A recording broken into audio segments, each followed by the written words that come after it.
Sun news நேயர்களுக்கு வணக்கம். Apollo மருத்துவமனை வழங்கும் நலம் தரும் நல் மருத்துவம் நிகழ்ச்சிக்கு உங்களை அன்போடு வரவேற்கிறோம். இன்றைய நிகழ்ச்சியில் சிறப்பு விருந்தினராக நம்மோடு இணைந்திருக்கிறார் அப்பல்லோ மருத்துவமனையின் நரம்பியல் சிகிச்சை நிபுணர் டாக்டர் கார்த்திகேயன் அவர்கள். வணக்கம் டாக்டர். வணக்கம். எனக்கு உங்ககிட்ட கேள்வி கேட்கறதுக்கு முன்னால் நீங்களே உங்களை அறிமுகப்படுத்துகிற பெட்டராக அது என்ன காரணம்னு சொல்லிடுறேன். காரணம் என்னென்னா, சென்னையில் நீங்கள் ஒரு மருத்துவர் தான் இருக்கீங்க ஒரு சில விஷயங்களில், இதை யாரும் பண்ணலை. இப்படி ஒரு நீள லிஸ்ட் இருக்குது. இவ்வளவு எனக்கு சொல்ல தெரியலை, ஓப்பனாக சொல்லிடுறேன். அதனால் நீங்கள் சொல்லுங்கள், அதுக்கப்புறம் நான் கேள்வி எடுத்துக்கிறேன். நீங்கள் ஒரு மருத்துவர் தான் ஒரு குறிப்பிட்ட சிகிச்சையில் சென்னையில் இருக்கிறதாக நான் பார்த்தேன். அதுதான் எனக்கு ஒரு ஆச்சரியப்படத்தக்க தகவல். அதை முதல்ல நீங்கள் சொல்லிடுங்க, அப்புறம் நான் கேள்விக்குள்ளே வர்றேன். என்னென்னா, நரம்பியல் துறை ரொம்ப ஒரு நீள வருஷமாக இருந்துக்கிட்டு இருக்கு. இதில் இன்டர்வென்ஷன் நரம்பியல் துறையில் இப்போ எப்படி இதயத்துக்கு ஆன்ஜியோ பண்ணுவாங்களோ, நரம்பியல் துறையில் இன்டர்வென்ஷன் சென்னையில் நான் தான் ஃபஸ்ட்டு. ஓகே. ஸோ ஏன்னா இந்த துறை இப்போது சமீப காலமாக தான் இது வளர்ந்து வர துறை. உலகத்திலேயே சென்னையில் இந்தியாவில் மட்டும் கிடையாது, உலகத்திலே ஒரு 2010க்கு மேலே தான் இது வளர்ந்து வர துறை. ஏன்னா அதுக்கான தேவைகள் இப்போ தான் அதோட கண்டுபிடிப்புகள்லாம் இருக்குது. ஸோ அதை ஃபஸ்ட்டு இங்கே சென்னையில் இன்டர்வென்ஷன் நியூராலஜி பண்ணது நான். சரி டாக்டர், இன்டர்வென்ஷனல் நியூராலஜி அப்படிங்கிறதுக்கு அர்த்தம் சொல்லுங்கள் முதல்ல, எல்லாரும் தெரிஞ்சுக்கலாம். அதாவது இன்டர்வென்ஷன் நியூராலஜி அப்படின்னா, நம்ம ஒரு 20 வருஷத்துக்கு முன்னாடியிலேருந்தே ஹார்ட் அட்டாக் அப்படின்னா எல்லாருக்கும் தெரிஞ்ச விஷயம் என்ன? ஹார்ட் அட்டாக்னால் இம்மிடியேட்டாக ஒரு ஹாஸ்பிட்டல் போனால் ஒரு ஆன்ஜியோபிளாஸ்டி பண்ணி குணப்படுத்திடலாம். ஒரு ஹார்ட் அட்டாக் போனால் இம்மிடியேட்டாக. இதே மாதிரி மூளைக்கும் நரம்பியலில் ஏதாவது பாதிக்கப்பட்டால் குணப்படுத்திடலாம். இதே ஆன்ஜியோ மூலியமாக, ரத்த நாளங்கள் மூலியமாக நம்ம பண்ணுறது தான் இன்டர்வென்ஷன். இது வரைக்கும் இதயத்துக்கு இருந்தது, இப்போ மூளைக்கும் ரத்த நாளங்களுக்குமான ஒரு சிகிச்சையாக உருப்பெற்றிருக்கு அப்படின்னு எடுத்துக்கலாம். சரி டாக்டர், ஓகே. இப்போ இது உங்களுடைய சிகிச்சைக்கு கீழே வருகிற முக்கியமான விஷயங்கள் எதுன்னு சொல்லுங்கள். மூளை சார்ந்த பகுதியா, நரம்பியல் சார்ந்த பகுதியா, அது என்னன்னு சொல்லுங்கள். அதுக்கப்புறம் நான் அதுக்குள்ளே என்ன பிரிவில் போகலாம் டாக்டர். அதாவது இதுக்கு அடியில் என்னென்ன வரும்னா, மூளை சார்ந்த விஷயங்கள், அப்புறம் ஸ்பைனல் கார்டு, முதுகு தண்டு, இது 2 விஷயங்களுக்கான வாஸ்குலர், அதாவது பிளட் அண்ட் ஆர்ட்ரிஸ், இதில் என்ன ரத்த நாளங்கள், இதில் என்ன விஷயங்கள் பாதிக்கப்படக்கூடிய நோய்கள் இருக்கோ அதுக்கான ட்ரீட்மெண்ட் தான் நம்ம பண்ணுறது. ஸோ இதை நம்ம ஒரு அறுவை சிகிச்சைன்னு எடுத்துக்க வேண்டியது இல்லை இல்லையா? அறுவை சிகிச்சை இல்லாமல் அதற்கு மாற்றாக செய்யக்கூடிய ஒரு விஷயம் எடுத்துக்கலாம். இதில் முக்கியமான ஒரு விஷயம் என்னென்னா, எங்கேயுமே இந்த ஒரு ப்ரொசீஜர் நாங்கள் பண்ணிட்டு போனோன்னா அதுக்கான அடையாளமே இருக்காது. இப்போ நீங்கள் ஒரு ட்ரிப்ஸ், ஒரு ஐவி லைன், ஐவி ஃப்ளூயிட்ஸ் ஏற்றிட்டு போகிறீங்களா, அது முடிச்சுட்டு போனால் அதோட காயங்கள் மிஞ்சி போனால் ஒரு சின்ன ஒரு ஹோல் தெரியும்ல, இவ்வளோ தான் அந்த என்டையர் சர்ஜரியில் உங்களுக்கு தெரிய போகுது. ஸோ எங்கேயுமே உங்களுக்கு இந்த ஸ்காரே இருக்காது, எங்கேயுமே இந்த கத்தின்ற ஒரு ஆப்ரேஷன் விஷயமே இருக்காது. ஜஸ்ட் ஒரு பின் ஹோல்னு சொல்லுவோம், அது மூலியமாக பண்ணக்கூடிய ப்ரொசீஜர் தான் இந்த இன்டர்வென்ஷன். இப்போ இந்த நரம்பியல் தொடர்பான இந்த சிகிச்சையில் இன்டர்வென்ஷனில் பாதிக்கப்பட்ட ஒருத்தருக்கு, ரத்த நாளங்களாக இருக்கட்டும் அல்லது மூளை பகுதியாக இருக்கட்டும், பாதிக்கப்பட்ட ஒருத்தருக்கு பலவேறு சிகிச்சை முறைகள் இருக்குது. கண்டிப்பாக சர்ஜரி இருக்குது, அதுக்கப்புறம் கின்ஹோல் சர்ஜரி, பின்ஹோல் சர்ஜரி, நிறைய இருக்குது. ஆனால் உங்களுடைய இன்டர்வென்ஷனல் அப்படிங்கிற ஒரு விஷயம் இதில் பெரும்பங்கு வகிக்கிறதா, அல்லது இதற்கு ஒரு எல்லை உண்டு, அதற்கு ஒரு எல்லை உண்டு, எங்களுக்கு இந்த லிமிட் வரைக்கும் நாங்கள் போகலாம் அப்படிங்கிறத தான் நம்ம இன்டர்வென்ஷனல் சொல்கிறோம்? கண்டிப்பாக. அதாவது எப்படின்னா, ஒரு சில வியாதிகளுக்கு மருந்து, மாத்திரை, இன்ஜெக்ஷன்ஸ்ன்னு சொல்லுவோம், இது மட்டுமே போதும். இன்னொன்று சில கண்டிஷன்ஸ்க்கு அதுக்கு அறுவை சிகிச்சை ஆப்ரேஷன் பண்ணால் மட்டும்தான் சரி பண்ண முடியும். சில பகுதிகளுக்கு இன்டர்வென்ஷன் மூலியமாக, இது 2த்துக்கும் நடுவில் பிரிட்ஜுன்னு சொல்லுவோம், இது 2த்துக்கும் நடுவில் இது இன்டர்வென்ஷன் மூலியமாக அதை காப்பாற்ற முடியும். இது 2த்துனாலையும் பண்ண முடியாது. புரியுதுங்களா? இது 2த்துனாலையும் பண்ண முடியாத விஷயங்களில் இன்டர்வென்ஷன் பயன்படுத்தலாம். நம்ம இந்த ஸ்ட்ரோக் அப்படிங்கிற ஒரு விஷயம் ஒரு காலத்தில் குணப்படுத்த முடியாதது, அல்லனா என்ன சொல்லுவாங்கன்னா, குணப்படுத்த முடியாது அப்படிங்கிற ஒரு மைண்ட் செட்டில் இருக்கிறவங்க, அது வயசாகிடுச்சு, கையால் விழுந்து வச்சு ஒரு பக்கம் நடக்க முடியல, வீட்டில் இருக்குது அப்படிம்பாங்க. குணப்படுத்த முடியாது அப்படின்னு எண்ணப்பட்ட ஒரு ஸ்ட்ரோக்கு கூட நாங்கள் குணப்படுத்தலாம் இன்டர்வென்ஷனல் கார்டியாலஜியில் அப்படின்னு சொன்னீங்கன்னா, என்ன விதமான ஸ்ட்ரோக், எத்தனை வகைப்படுது? அதாவது ஸ்ட்ரோக் அப்படின்னு நம்ம தமிழில் பக்கவாதம், முன்னாடி பக்கவாதம் வந்தால் படுக்கையில் தான் கடைசி வரை, இதுதான் ஒரு வாக்கியமாகவே இருந்தது. அது ஏன்னா அந்த காலத்தில் பெரிய இந்த இதுக்கு மருத்துவம் பெருசாக இல்லை, இதுதான் உண்மை. இது ஒரு 15-20 வருஷமாக தான் இதுக்கான கண்டுபிடிப்புகள், இதுக்கான தேவைகள் நிறைய வர ஆரம்பிச்சிருச்சு. ஏன் அப்படின்ற ஒரு முக்கியமான ஒரு விஷயம் சொல்கிறேன். லாஸ்ட் இயர் என்ன சொல்லியிருக்காங்கன்னா, 4 பேரில் ஒருத்தருக்கு ஸ்ட்ரோக் வரலாம். அதாவது 25 வயசுக்கு மேலே 4 பேரில், மனிதர்களில் 4 பேரில் ஒருத்தருக்கு வரலாம். ஸோ அப்படின்னா என்னென்னா இது ஒரு ஒரு வியாதி அப்படின்னா இது தனி, இப்போ ஹார்ட் அட்டாக்னா தனி நபராக பாதிக்கப்படுற ஒரு விஷயம். ஸ்ட்ரோக்குன்னா ஒரு குடும்பத்தையே பாதிக்கப்படுறது. இப்போ ஒருத்தர் கை கால் விழுந்துருச்சுன்னா அவங்கள பார்த்துக்கிறதுக்கு மினிமம் 3லேருந்து 4 பேர் ஆகும். ஸோ இது ஒரு குடும்பத்தையே பாதிக்கப்படும். இன்னும் மோசமான ஒரு வியாதி இது. ஹார்ட் அட்டாக் எவ்வளோ ஜாஸ்தியோ அதுக்கு ஈக்குவலாக ஸ்ட்ரோக் இப்போ வர ஆரம்பிச்சிருச்சு. இப்போ ஸ்ட்ரோக்குன்னு சொன்னால் ஒரு முக்கியமாக இதை நாங்கள் வந்து ஒரு 2 வகையாக பிரிப்போம். எப்படின்னா ரத்த நாளங்கள் நாங்கள் ஆர்ட்ரி, வெயின். அதாவது ஆர்ட்ரின்றது தூய ரத்தம் எடுத்துகிட்டு போகிறது, வெயின்ன்றது அந்த மோசமான ரத்தத்தை பியூரிஃபை பண்ணுறதுக்காக வர்றது. அது இந்த ஆர்ட்ரியிலேயே 2ஆக இருக்கலாம். ஒன்று அடைப்பு ஏற்படலாம், இல்லை அந்த ஆர்ட்ரி வெடிக்கலாம், பிபி ஜாஸ்தியாகி வெடிக்கலாம். அதான் இந்த ரத்த நாளம். இன்னொன்று இந்த வெடிப்பிலே இன்னொன்று ஆகும். இந்த ரத்த நாளம் திடீர்னு ப்ரெஷர் ஜாஸ்தியாகி மூளைக்கு போகிற ரத்த நாளங்கள் வீக்கம் அடைஞ்சிடலாம். அது பேர் என்ன, ஒரு பலூன் மாதிரி ஞாபகம் வச்சுக்கோங்களேன். ஒரு பலூனில் தண்ணி சேர மாதிரி மூளைக்கு போகிற ஆர்ட்ரியில் தண்ணி சேர்ந்துடும். அது பேர் அனியூரிசம்னு சொல்லுவோம். இந்த தண்ணி சேர்றது வந்து கொஞ்சம் கொஞ்சமாக பலூனில் தண்ணி சேர்றது தான். ஒரு அப்படியே பிடிச்சிக்கிட்டே இருக்கீங்க, திடீர்னு பலூன் வீங்கி ஒரு டைமில் ப்ரெஷர் ஜாஸ்தியாகிடுச்சுன்னா வெடிச்சிடும். அதே தான் அந்த அனியூரிசம்ன்றது அதே மாதிரி தான் மூளையில் ஆகலாம். அது திடீர்னு வெடிஞ்சிருச்சு அப்படின்னா அதுவும் உயிருக்கு ஆபத்தமான. ஸோ ஒன்று பிளாக்கு, இன்னொன்று வெடிப்பு. இப்போ நம்ம ஆர்ட்ரி சொன்னல அதே மாதிரி வெயின்லேயும் பிளாக் ஆகலாம். ஸோ இந்த ஸ்ட்ரோக்கே 2 வகையாக. ஒன்று இஸ்கெமிக் ஸ்ட்ரோக்குன்னு, அது பேர் கிளாட்டை அடைக்கிறது. ஹெமரேஜிக் ஸ்ட்ரோக்னா மூளையில் ரத்த கசிவு ஏற்படுறது. அந்த கசிவு ஏற்படுறது ஒன்று இந்த அனியூரிசம்னால இருக்கலாம், இல்லை பிளட் ப்ரெஷர் ஜாஸ்தியாகி அந்த நரம்பு வெடிச்சிடலாம். ஸோ இதுதான் வந்து 2 வகையான ஸ்ட்ரோக். இதில் இன்டர்வென்ஷன் நாங்கள் எதில் பண்ணுவோன்னா 2த்துக்குமே நாங்கள் இன்டர்வென்ஷன் பண்ணுவோம். எந்த விஷயத்துக்கு, இப்போ இந்த மாதிரி ஒரு பிளாக் ஆகிடுச்சு அப்படின்னா ஒரு 4 மணி நேரத்துலேருந்து இப்போ 24 மணி நேரம் வரைக்கும் டைம் இருக்குது. இந்த பிளாக் ஆகி உடனே அவங்க கூட இருக்கிறவங்க யாராவது கண்டுபிடிச்சி அழைச்சிட்டு வந்துட்டாங்கன்னா இப்போ நாங்கள் ஒன்று இன்ஜெக்ஷன் கொடுத்து அந்த சின்ன பிளாக்காக இருந்தால் கரைஞ்சிரும். கொடுக்குற மருந்து வச்சே நாங்கள் கரைச்சிடுவோம். சப்போஸ் பிளாக்கு பெருசாக இருக்குது அப்படின்னா என்ன பண்ணுவோன்னா இந்த ஆன்ஜியோ பண்ணுறோன்னு சொன்னாலும் இந்த ஹார்ட்டுக்கு ஆன்ஜியோ பண்ணுற மாதிரி மூளைக்கு ஆன்ஜியோ பண்ணி அந்த பெரிய சைஸ் கிளாட்டை நாங்கள் எடுத்துருவோம். உடனே திருப்பியும் வந்து அந்த ரத்த நாளங்கள் இதாக ஆரம்பிச்சிடும், அவங்க சரியாயிடுவாங்க. இந்த வெடிக்குதுன்னு இந்த அனியூரிசம்னு சொன்னல, பலூன் மாதிரி ஒன்று இருக்குது, அது வெடிக்கலான்னு சொன்னல, அதையும் போயிட்டு வெடிக்கிறதுக்கு முன்னாடியே அந்த மாதிரி ஒரு விஷயத்தை கண்டுபிடிச்சிட்டோன்னா அது உள்ள ஒரு சின்ன சின்ன மெட்டீரியல்ஸாக காயில்ஸ்ன்னு சொல்லுவோம், அதை போட்டு வெடிக்காமல் நாங்கள் சரி பண்ணிவிடுவோம். நரம்பியல் தொடர்பான பிரச்சனை சாதாரண பிரச்சனை இல்லை, மிகப்பெரிய பிரச்சனைன்னு கூட சொல்லலாம். இந்த மாதிரி பிரச்சனைகளுக்கு மருந்து மாத்திரைகளும் இல்லை, அதே சமயத்தில் அறுவை சிகிச்சையும் இல்லை. ஆனால் 2க்கும் இடைப்பட்ட ஒரு சிறந்த சிகிச்சை முறை இருக்குது. நீங்கள் உங்களுடைய அனுபவத்தில் பார்க்கக்கூடிய கேஸ், நான் பேசும்பொழுது சொன்னீங்க நீங்கள் கிட்டத்தட்ட ஒரு டெக்கேட், ஒரு தலைமுறை அனுபவம் உங்களுக்கு இருக்குது. இந்த அனுபவத்தில் பார்த்த கேஸில் நம்ம ஊரில் நடக்கிற விஷயங்களை நீங்கள் பார்க்குற நோயாளிகள் எந்த விஷயத்துக்காக இந்த இன்டர்வென்ஷனல் அப்படிங்கிறதுல அதிகமாக வந்து குணப்படுத்தப்படுகிறார்கள், அந்த எந்த நோய்க்காக வருகிறார்கள்? மெயினாக இது வர்றது வந்து அந்த அடைப்புன்னு சொல்கிறோம்ல, இந்த அடைப்புக்கான பாதிக்கப்பட்ட மனுஷங்க தான் நிறைய பேர் வராங்க. இதில் பாதிக்கப்பட்ட மனிதர்கள் தான் நிறைய பேர் நாங்கள் பார்க்குறோம். அதுக்கான ட்ரீட்மெண்ட் தான் நாங்கள் பண்ணிகிட்ருக்கோம். இதில் முக்கியமான விஷயம் என்னென்னா, இந்த அடைப்பு ஏற்படுறதுக்கு முன்னாடியே சில பேருக்கு அறிகுறிகள் வரும். ஓகே, அதாவது திடீர்னு கை கால் விழுகிற மாதிரி ஒரு சிம்டம்ஸ் வரும். ஒரு கொஞ்ச நேரத்தில் சுதாரித்து நல்லாயிடும். அதுதான் வந்து ஒரு வார்னிங் சைன் சொல்லுவோம். ஸோ நல்லா ஆயிடுச்சு அப்படிங்கிறதுக்காக சும்மா இருந்துடக்கூடாது. ஸோ அந்த மாதிரி ஒன்று வந்துட்டு போச்சு அப்படின்னா இம்மீடியட்டாக ஒரு ஹாஸ்பிட்டல் வந்து ஒரு செக் பண்ணிடணும், என்ன பிரச்சனை இருக்குது. ஒரு நரம்பியல் நிபுணர்கிட்ட காமிச்சு இந்த மாதிரி வந்திருக்குன்னா, இது என்னென்னா இதயத்துலேருந்து மூளைக்கு ரத்த நாளங்கள், முக்கியமான ரத்த நாளங்கள் இதயத்துலேருந்து தான் மூளைக்கு ஆரம்பிக்குது. இது ஆரம்பித்து இந்த கழுத்துக்கிட்ட போகிற இடத்துல என்ன ஆகும் அப்படின்னா, முக்கால்வாசி இந்த ஸ்மோக்கிங் ஹேபிட் உள்ளவங்களுக்கு, இல்லை சுகர் அன்கண்ட்ரோல்டாக, சர்க்கரை ரொம்ப அன்கண்ட்ரோல்டாக இருக்கிறவங்களுக்கு என்ன ஆகும்னா இந்த இடத்துல அடைப்பு வந்துடும். ஒரு 50% வரைக்கும் மேனேஜ் பண்ணி ரத்தம் மூளைக்கு போயிடும். பட் 50% தாண்டின பிறகு என்ன ஆகும்னா அது பிளாக் ஆகிடும். பிளாக் ஆகிட்டு ஃபஸ்ட்டு சிம்டம் இந்த மாதிரி தரும். ஸோ அப்பயே ரெக்கக்னைஸ் பண்ணி போயிட்டோன்னா, இந்த பிளாக்கை கண்டுபிடிச்சிட்டோன்னா, எப்படி ஹார்ட்டில் நம்ம ஆஞ்சியோபிளாஸ்டி ஸ்டென்டிங் பண்ணுறோமோ இந்த இடத்துலையும் ஸ்டென்டிங் பண்ணி ஃப்யூச்சரில் வரக்கூடிய ஸ்ட்ரோக்கே நாங்கள் தடுத்துடுவோம். இது பேர் என்ன சொல்லுவோம்னா கெரோட்டிட் ஸ்டென்டிங்னு சொல்லுவோம். ஸோ வருமுன் காப்போம். ஸ்ட்ரோக்குக்கும் வருமுன் நம்ம வந்து ஒரு ஆஞ்சியோபிளாஸ்டியோ ஒரு ஸ்டென்டிங் பண்ணி அதை குணப்படுத்திடலாம். இது நிறைய பேருக்கு தெரியாது. ஏன்னா வரும்போது ஏதோ மரத்து போயிடுச்சு, ஏதோ சரியாயிடுச்சு அப்படின்னு விட்டுருவாங்க. ஸோ அதனால் இது பண்ணுறது தான் இது.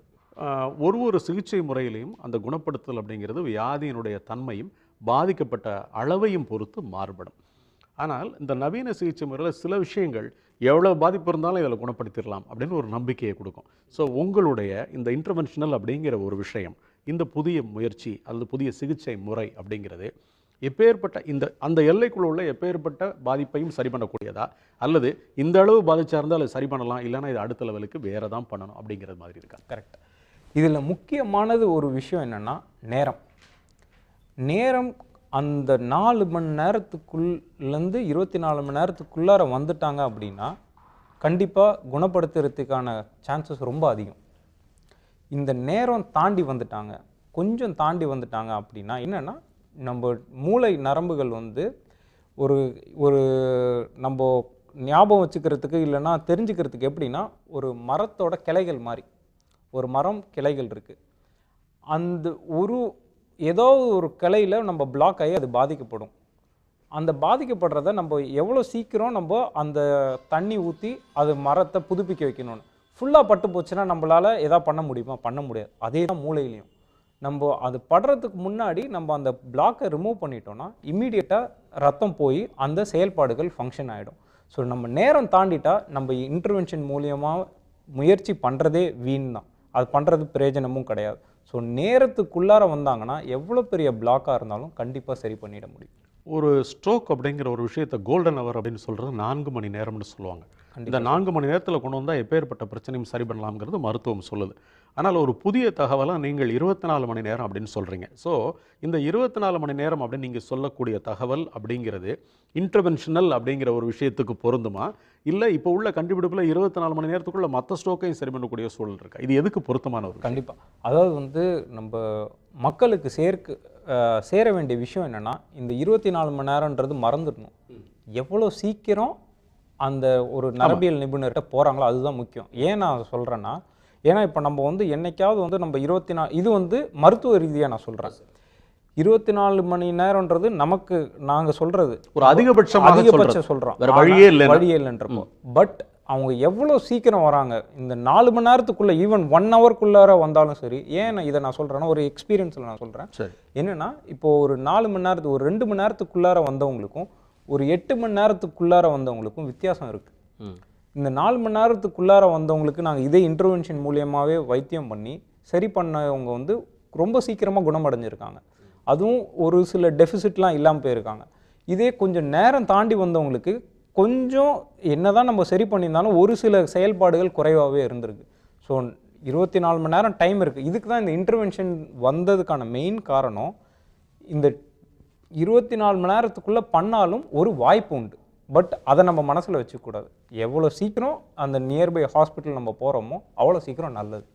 இந்த இன்டர்வென்ஷனல் அப்படிங்கிற ஒரு சப்ஜெக்டில் இப்போ வந்து அதனுடைய லேட்டஸ்ட் டெக்னாலஜியில் நம்ம எல்லாமே 3 விஷயத்தை பார்க்குறோம். ஒன்று கீ ஹோல் பார்க்குறோம், அப்புறம் பின் ஹோல் பார்க்குறோம், அப்புறம் ரோபோட்டிக் அப்படின்னு பார்க்குறோம். கண்டிப்பாக. இப்போ நம்ம இதில் ரோபோட்டிக் வரைக்கும் வந்துட்டுமா டாக்டர்? கண்டிப்பாக இப்போ வந்துடுச்சு. அது இன்னும் இந்தியாவில் அந்த விஷயங்கள் வரலை. பட் ஃபாரினில் இதுக்கு ரோபோட்டிக்கும் இதுக்கான இது ஆரம்பிச்சிட்டாங்க. இந்த கீ ஹோல் சர்ஜரியில் இந்த ரோபோட்டிக்கும் ஸ்டார்ட் பண்ணிட்டாங்க. ரோபோட்டிக் எண்டோவாஸ்குலரும் வர ஆரம்பிச்சிடுச்சு இப்போ.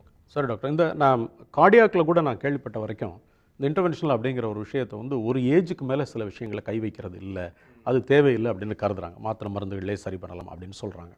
இப்போ உங்களுடைய இந்த சிகிச்சை முறையில் நரம்பியல் தொடர்பான இன்டர்வென்ஷனல் அப்படின்னு வரும்பொழுது அதே மாதிரி எல்லா வயசுக்கும் இதை சரி பண்ணக்கூடிய வாய்ப்புகள் இருக்கா, இல்லது ஒரு ஏஜுக்கு மேலே போகும்பொழுது இல்லை இந்த விஷயங்களை நாங்கள் கையாளுவதில்லை, இந்த பிரச்சனை இந்த வயது அப்படின்னு தான் பார்க்குறோம்னு சொல்கிறீங்களா? அதாவது இந்த பக்கவாதம் வியாதிக்கு நான் வைத்தியம் பண்ணதில் லீஸ்ட் ஏஜ் அப்படின்றது 22 வயசில் பண்ணியிருக்கேன். மேக்ஸிமம் ஏஜ்ன்றது 95 வயசில். 22 வயதுலையும் பக்கவாதம் வருதுங்கிறத நீங்கள் இதில் உறுதிப்படுத்துகிறீங்க? கண்டிப்பாக. அதையும் நான் இன்னொன்னையும் சொல்கிறேன். 92 வயசு முதியவர், அவருக்கும் வைத்தியம் பண்ணியிருக்கேன். ஸோ இந்த 2 கேப்பில் 2 எக்ஸ்ட்ரீம்லேயும் நாங்கள் பண்ணியிருக்கோம். முக்கியமான விஷயம் என்னென்னா, நம்ம எந்த ஒரு வியாதிக்கு நம்ம மருத்துவம் பண்ணாலும் அது பயனுடையதாக இருக்கணும். எப்படி அப்படின்னா, இப்போ ஒரு முதியவர் ரொம்ப கை காலோட நல்லா இருக்காங்க, சுகர் பிபி தான் இருக்குது, அவங்கவுங்க வேலையை செஞ்சுக்கிட்டு இருக்காங்க அப்படின்னா அவங்களுக்கு வந்து எவ்வளோ வயசாக இருந்தாலும் 100 வயசாக இருந்தாலும் சரி, 120 வயசாக இருந்தாலும் சரி, அவங்களுக்கு பக்கவாதம் வந்துச்சுன்னா எவ்வளோ பெரிய கிளாட்டாக இருந்தாலும் இன்டர்வென்ஷன் மூலியமாக குணப்படுத்த முடியும், பண்ணணும்.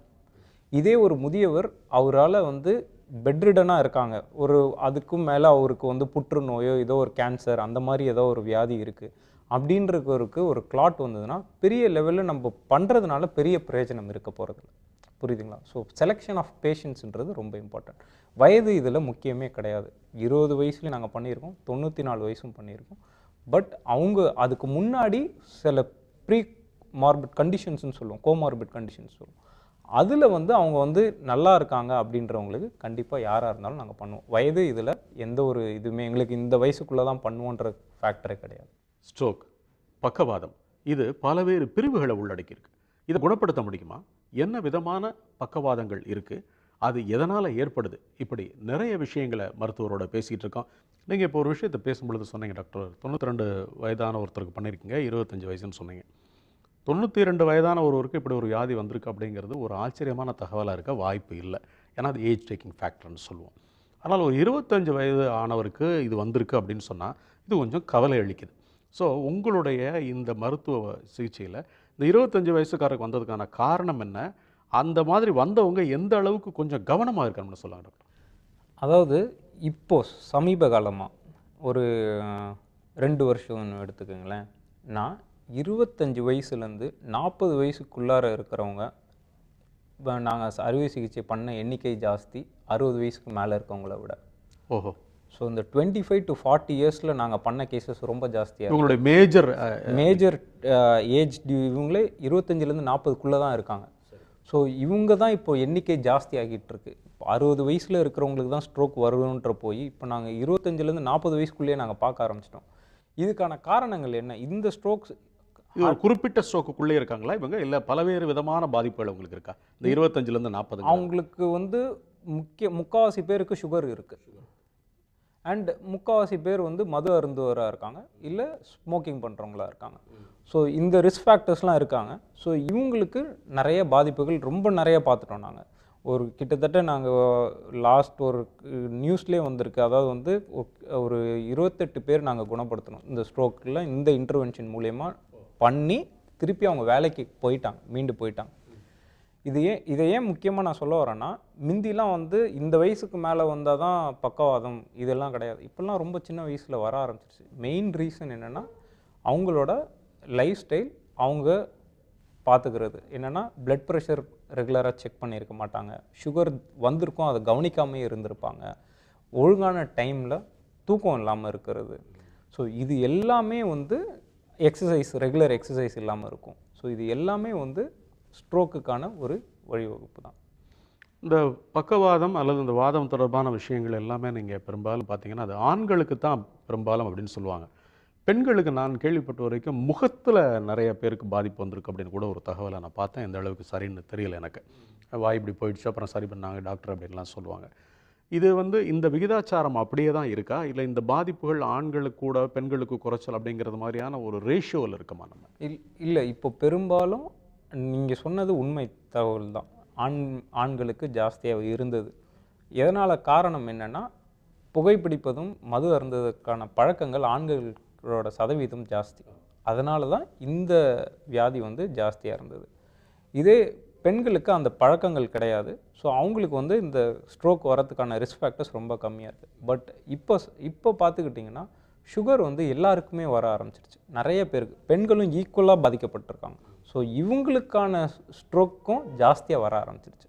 அதே மாதிரி நான் ஆரம்பத்தில் சொன்ன மாதிரி 2 ஆர்ட்ரியில் ஒரு அடைப்பு வரலாம், வெயின்லேயும் ஒரு அடைப்பு வரலாம்.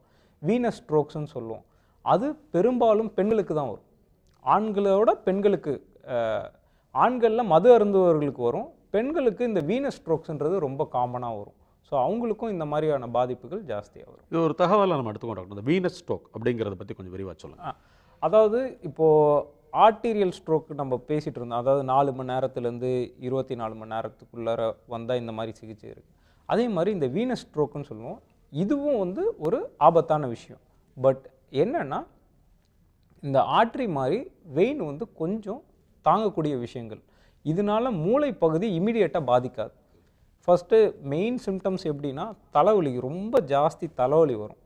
சில பேருக்கு வலிப்பு நோய், காக்கா வலிப்பு மாதிரி வரும். ஸோ இந்த மாதிரி வியாதி வந்துட்டு இமீடியட்டாக ஸ்கேன் பண்ணி அந்த வெயினில் பிளாக் இருந்தது அப்படின்னா ஒரு இதில் டைம் லிமிட் கிடையாது. இது வந்து யூஸ்வலாக நாங்கள் 4 to 5 டேஸ் கூட நாங்கள் இன்டர்வென்ஷன் பண்ணி குணப்படுத்தியிருக்கோம். இந்த ஸ்ட்ரோக்ஸ் வந்து நாங்கள் பெரும்பாலும் இன்ஜெக்ஷன் மூலியமாகவே குணப்படுத்திடுவோம். ஒரு இன்ஜெக்ஷன் கொடுத்து அந்த மூளையில் இருக்க இரத்த குழாயை நாங்கள் குணப்படுத்திடுவோம். சப்போஸ் பிளாக் ரொம்ப ஜாஸ்தியாக இருக்குது, அவங்க ரொம்ப மோசமான இருக்கிற நிலைமையோட இன்ஜெக்ஷன்ஸ் கொடுத்து மோசமாக போகிறாங்கன்னா, இதே மாதிரி ஆன்ஜியோ வெயினுக்கும் பண்ணி அங்கே வெயினில் உள்ள கிளாட்டையும் நாங்கள் ரிமூவ் பண்ணிவிடுவோம். இந்த கண்டிஷன் பெரும்பாலும் ஃபீமேல்ஸ் ஆர் அஃபெக்டட் மோர் தென் மேல்ஸ் தான். பெரும்பாலும் இவங்க தான் பாதிக்கப்படுறாங்க. இந்த இன்டர்வென்ஷனல் அப்படிங்கிற ஒரு விஷயத்தினுடைய வெற்றியினுடைய சதவீதம் அப்படிங்கிறதெல்லாம் நீங்கள் எனக்கு சொன்னீங்க. இப்போ இந்த மாதிரி ஒரு விஷயத்தில் நம்ம எவ்வளவு சீக்கிரமாக ஒரு நோயாளி சிகிச்சை முடிஞ்சு அவர் வீட்டுக்கு திரும்புகிற கேள்வி எல்லாருக்கும் இருக்கும். கண்டிப்பாக எந்த சிகிச்சைக்கும் இதுக்கு பின்னால் தொடர்ந்து வர்ற கேள்வி, சார் நான் எப்போ வீட்டுக்கு போவேன் சார், அப்படியா 10 நாளைக்கு முன்னால் நீங்கள் சீக்கிரம் அனுப்பிச்சுடுவீங்களா, நான் வழக்கம் போல் எல்லா வேலையும் செய்யலாமா, அப்படிங்கிறது தான் ஒரு நோயாளிக்கு மன ரீதியாக பலம் கொடுக்கக்கூடிய ஒரு விஷயம். ஸோ இன்டர்வென்ஷனல் கார்டு இதில் நீங்கள் சொல்லக்கூடிய இந்த சிகிச்சை முறையில் மிகப்பெரிய அட்வான்டேஜ் எது இதில்? அதாவது அட்வான்டேஜ் வந்து எதை வச்சுன்னா, கண்டிப்பாக இப்போ நாங்கள் இன்டர்வென்ஷன் மூலயமா பண்ணி 2 நாள் 3 நாளில் சரி பண்ணிவிடுவோன்னு யாரையுமே சொல்ல முடியாது சார். இதில் என்ன விஷயங்கள்லாம், அவங்க எவ்வளோ நேரத்தில் வந்திருக்காங்க, எவ்வளோ மூளை பகுதி பாதிக்கப்பட்டிருக்கு, இதுக்கு முன்னாடி அவங்களுக்கு ப்ரீமார்பிட் கண்டிஷன் எப்படி இருக்குது, இது 3 அளவை வச்சு தான் நம்மளால் ஒருத்தரை ஜட்ஜ் பண்ண முடியும். அது ஒரு இண்டிவிஜுவலை பொறுத்து. இது ஒரு ஓவராலாக நம்ம ஒரு பிக்சர் எடுத்து இவ்வளோ நாளில் நல்லாயிடுவாங்க அப்படின்னு யாரையும் சொல்லிட முடியாது. ஆனால் ஒரு கைட்லைன்ஸ்னு இவ்வளோ நாள்னு சொல்லுவோம். அதாவது இது பண்ணாமல் விட்டவங்களுக்கு வரத்துக்கான வாய்ப்பு கிடையாது. பண்ணாங்கன்னா 90 நாட்களுக்குள்ளார அவங்களோட நார்மல் லைஃப்க்கு மீண்டு வரதுக்கான வாய்ப்புகள் நிறையா இருக்குது. ஸோ அதை நீங்கள் அனலைஸ் பண்ணிடுறீங்க இந்த ட்ரீட்மெண்ட்டுக்கு முன்னால். விஷயம் ஒரு புதுசான ஒரு விஷயமா இருந்தாலும் கூட ரொம்ப எளிமையாக அது புரிகிற அளவில் எங்களுக்கு பல இதை சேர்த்து சொன்னீங்க. நன்றி டாக்டர். நன்றி. உங்கள் கேள்விகளை அனுப்ப வேண்டிய மின்னஞ்சல் முகவரி myDoctor@apollohospitals.com. தொலைபேசி எண் 044440401066. மீண்டும் மற்றொரு நிகழ்ச்சியில் இணைவோம். நன்றி, வணக்கம். உடனுக்குடன் செய்திகளை தெரிந்து கொள்ள சன் நியூஸ் பெல் ஐகானை கிளிக் பண்ணுங்க.